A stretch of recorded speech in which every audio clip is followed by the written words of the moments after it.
ingeniero? Es un placer estar aquí nuevamente. Eh, en esta ocasión vamos a tratar lo que es el tema de energía hidroeléctrica en Honduras. Este trabajo pues obedece a la clase de turbomáquinas eh, y mi nombre es Erly Mauricio Hernández Ramos. El estado actual de la energía hidroeléctrica en Honduras será un análisis bastante breve sobre lo que es ese periodo entre el 2007 y el 2017, ¿no? Tocaremos algunos puntos a grandes rasgos, como lo serán puntos históricos, una breve historia sobre la energía hidroeléctrica en Honduras, tipos de centrales que han tenido participación, turbinas que se han instalado, una explicación de cómo ha sido la distribución entre generación de energía privada y estatal y la actualidad de la energía hidroeléctrica en Honduras y cuál es el futuro de la energía hidroeléctrica en Honduras. Algunas nociones históricas fueron los romanos y los griegos quienes utilizaban la potencia del agua para moler el trigo. Antes se utilizaban animales esclavos, pero con la invención de la rueda, la rueda de paletas, etcétera, etcétera, se fue mejorando esos procesos, se fue mejorando esas actividades y a finales de la mitad del siglo XIX fue cuando se empezaron a utilizar corrientes fluviales, lacustres y marítimas. Podemos aquí ver un ejemplo, ¿no?, de un molino de agua y el uso que se le daba para poder trabajar con el trigo y la corriente de agua aquí abajo y la rueda con paletas que servía en ese caso pues como una, entre comillas, pequeño motor o turbina como se le quiera ver. Luego tenemos aquí otra estructura presente, el cual ya es un poco más complejo, también para el mismo uso de trigo. Cabe destacar que la primera hidroeléctrica fue construida en Wisconsin por la compañía Louis Appleton Edison, haciendo uso del caudal del río Fox. Podemos ver aquí una imagen desde su construcción, una imagen bastante rebuscada, una fotografía pues algo peculiar de encontrar. Y luego tenemos la hidroeléctrica ya terminada. Cabe destacar que esta fue la primera a nivel mundial, fue construida en Estados Unidos, pero no se le daba todavía la importancia debida del caso. Fue sino el empresario del Sears H. F. Rogers quien tuvo la idea de utilizar el vapor de agua para la generación de electricidad, haciendo pasar agua a través de una turbina. Y fue así como se desarrolló un modelo, ¿no?, que más adelante veremos. Aquí está el señor Rogers, quien tuvo pues la genial idea de tener estos diseños, ¿no? Estos diseños que fueron pues un avance bastante significativo para su tiempo, para ese momento, ¿no? Luego tenemos el año 1870 que se construye Craftside Rodbury en Inglaterra. Fue ese el primer país en construir su primera central hidroeléctrica. Ojo, el primer país en el antiguo continente, ¿no?, en Europa. Entonces aquí tenemos una imagen de cómo pues se veía Rodbury en Inglaterra y cómo se ve hoy en día, ¿no? Cabe destacar que fue un hito en lo que hicieron en ese tiempo y es por eso que se ha conservado y se ha cuidado.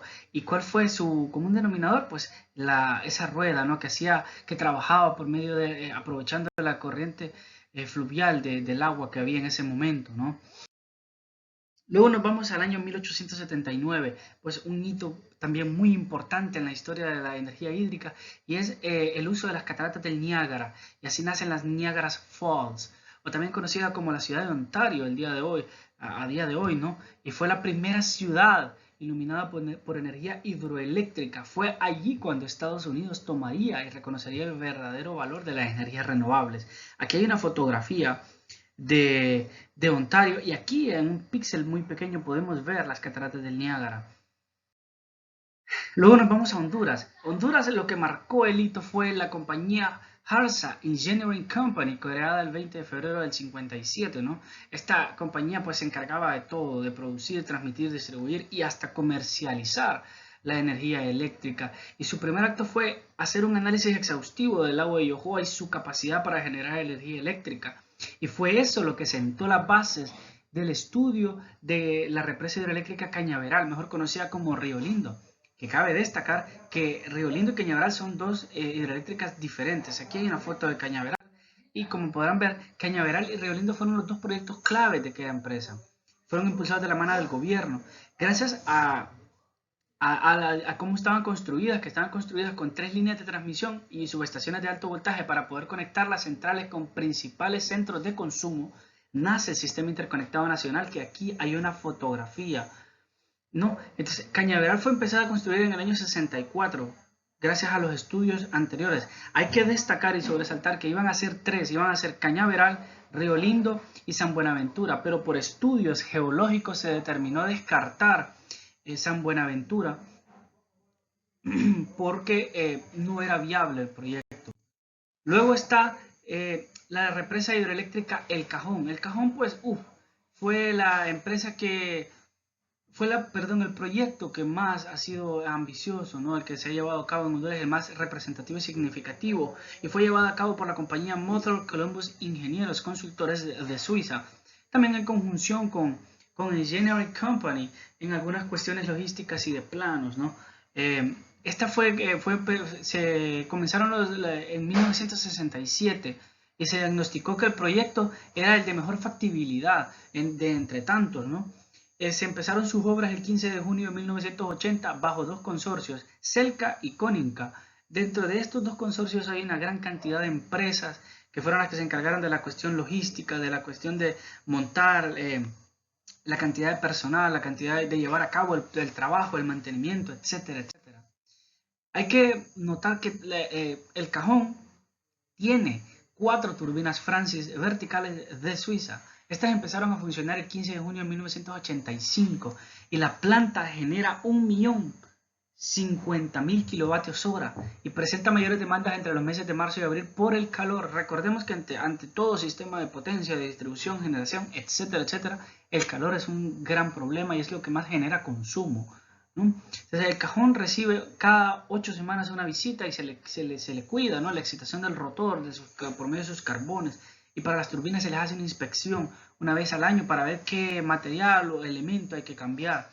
Aquí podemos ver pues una fotografía de las turbinas Francis para hacernos una idea de cómo trabajan. Obviamente no son estas, las del Cajón son estas dos que están aquí.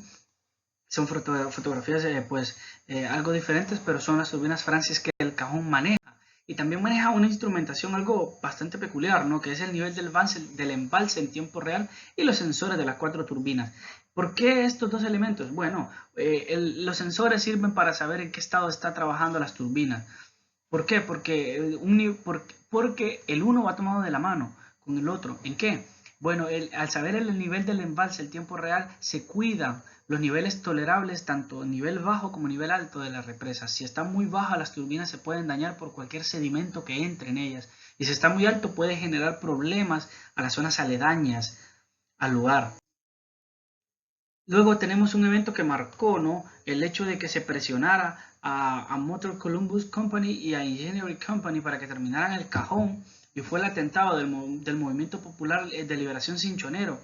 ¿Qué tiene que ver esto con el Cajón? Bueno, el atentado fue a las centrales térmicas de Santa Fe, al norte de Comayagüela. Esto originó un apagón general, ¿no?, en todo el lado de la capital, pues produciendo así mucha pérdida económica y un parado prácticamente de la ciudad en ese entonces, que obligó y supuso al gobierno una presión para poder hacer que esas compañías terminaran dicho proyecto, como fue el Cajón. Y aquí podemos ver una fotografía del partido, ¿no?, del logo del partido. Luego nos vamos a 1994. Esto es importante, ¿no?, sacarlo a relucir, ¿no?, porque fueron los pobladores de Catacamas y Santa María del Real, que son procedentes y pertenecientes al departamento de Olancho, los que lograron abastecerse poniendo una mini represa. ¿Por qué? Por racionamientos y crisis energética en ese tiempo. No porque fuese adrede o algo por el estilo, sino porque había un muy mal afluente del caudal de agua en esos tiempos. Y aquí podemos ver una foto de la represa de Santa María del Real.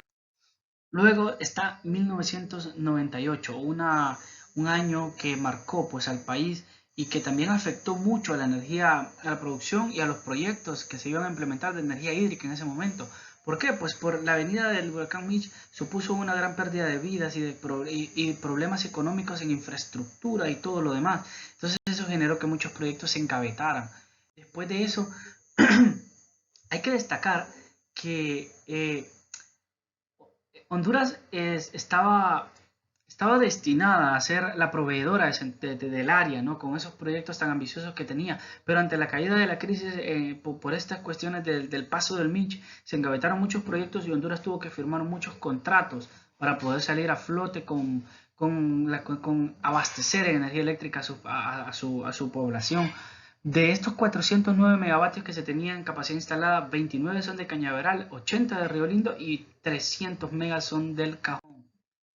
Entre 2006 y 2010, el expresidente Manuel Zelaya Rosales reactiva esos proyectos. Aparte de que en los gobiernos anteriores de Ascona y Calleja ya se habían firmado eh, eh, contratos con empresas privadas para abastecer al país, y entre 2007 y 2017 pues hay un aumento considerable en las represas hidroeléctricas, de tener 3 a 43, y que 36 son privadas y 7 son estatales. De estas aquí podemos notar una distribución de lo que es las represas hidroeléctricas en Honduras. De los 18 departamentos, 11 tienen represas hidroeléctricas, y la que más tiene es el departamento de Cortés con 10, generando así el 65% de la energía renovable que obtiene el país. Es bastante impresionante, y pues como podrán ver, aquí está esta distribución en el mapa de nuestro país de la cantidad de represas que hay. De estos tres proyectos antes mencionados, pues nos ubicamos en Cañaveral, Zacapa y La Esperanza. Cañaveral, pues una media, ¿no?, de 156.19, y pues de sus producciones de 2014 a 2016 tuvo un decaimiento por mantenimiento. Luego nos vamos a Zacapa, que está en Santa Bárbara, en la comunidad del Bálsamo, con una capacidad instalada de 0.52 megavatios, y hace uso del río Zacapa, afluente del río Ulúa. Su construcción fue de 2004 a 2007, y como en todas las represas hidroeléctricas, los meses fuertes casi siempre son noviembre, septiembre, octubre.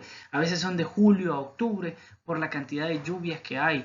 Luego está la represa La Esperanza, que está pues en La Esperanza, en Tibucá, con una capacidad de 12,7 megas, perdón. Y sus fuertes, pues como dije, de julio a octubre, y sus meses bajos de marzo a abril, y lo mismo para estas. No clavado, pero es casi lo mismo por la cantidad de calor que hacen esos meses. Y pues tienen un rendimiento de 35,63 respecto a su capacidad instalada. Aquí podemos ver algunas fotografías de Cañaveral, Zacapa y La Esperanza. Luego, proyectos a futuro, pues tenemos Proyecto Patuca, los proyectos Los Llanitos y Jicatuyo. El proyecto Patuca está conformado por 3, Patuca 1, 2 y 3, con capacidades de 270 megavatios hora, 150 y 104. Patuca 3 fue construida primero y fue construida por el gobierno de Taiwán. Todavía no se termina, hay un 2% que falta terminar, y eso se debe a problemas con los pobladores. Los dueños de las tierras no se les ha solventado todavía ciertos pagos, ¿no? Fue empezada el 17 de mayo del 2010 y fue puesta en marcha por el expresidente Porfirio Lobo Sosa. O sea, el proyecto se aprobó en su mandato. Los Llanitos, pues el consorcio Harsa Cinza del 79, ¿no?, de los proyectos que se encabetaron y que ya estaban, pues una capacidad de 80 megas y un promedio anual de 370 gigawatts. Luego está Jicatuyo con una capacidad de 210 y una capacidad anual de 880 gigawatts de potencia, ¿no? Finalmente, pues tenemos esa incidencia del cambio climático, ¿no?